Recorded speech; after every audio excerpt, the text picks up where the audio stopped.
రాజన్న సిరిసిల్ల జిల్లా తంగళ్లపల్లి మండలంలో ఆందోళన నెలకొంది. బద్దనపల్లిలో టెక్స్టైల్ పార్క్ గేట్ ముందు కార్మికులు నిరసన తెలిపారు. మరమగాల కార్మికులకు రావాల్సిన ఏరన్ సబ్సిడీని విడుదల చేయాలని డిమాండ్ చేశారు. ఈ నేపథ్యంలో సిఐటియు చలో హైదరాబాద్ కు పిలుపునిచ్చింది. దీనికోసం సిద్ధమైన నాయకుల్ని సిరిసిల్లలో పోలీసులు అదుపులోకి తీసుకున్నారు. తమ నాయకుల్ని వెంటనే విడుదల చేయాలని, తమకు ఏరన్ సబ్సిడీని ఇవ్వాలని కార్మికులు డిమాండ్ చేశారు. నాయకులను వెంటనే 10% యారన్ సబ్సిడీ కార్మికులకు వెంటనే టెక్స్టైల్ పార్క్లో కార్మికులకు రావాల్సినటువంటి 10% యారన్ సబ్సిడీ కొరకు ఈరోజు హైదరాబాద్లో మన చైర్మన్ కలవడానికి వెళ్ళడం జరుగుతూ ఉంది. కాబట్టి ముందస్తుగా మన నాయకులను అన్యాయంగా అక్రమంగా అరెస్ట్ చేయడం, దీన్ని మేము టెక్స్టైల్ పార్క్ కార్మికులందరం ఖండిస్తూ ఉన్నాము.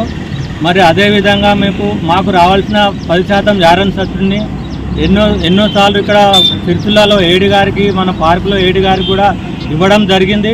వాళ్ళు కూడా ఇంతవరకు స్పందించకపోతేనే మేము చలో హైదరాబాద్ కార్యక్రమం ఏర్పాటు చేసుకున్నాం. ఇదే విధంగా మేము కార్యక్రమం ఖరాబ్ చేయాలని చెప్పేసి ఈరోజు మన నాయకులను ముందస్తుగా జాగ్రత్తగా వాళ్ళని అరెస్ట్ చేయడం జరిగింది. ఇది ఏమాత్రం సమావేశం కాదు.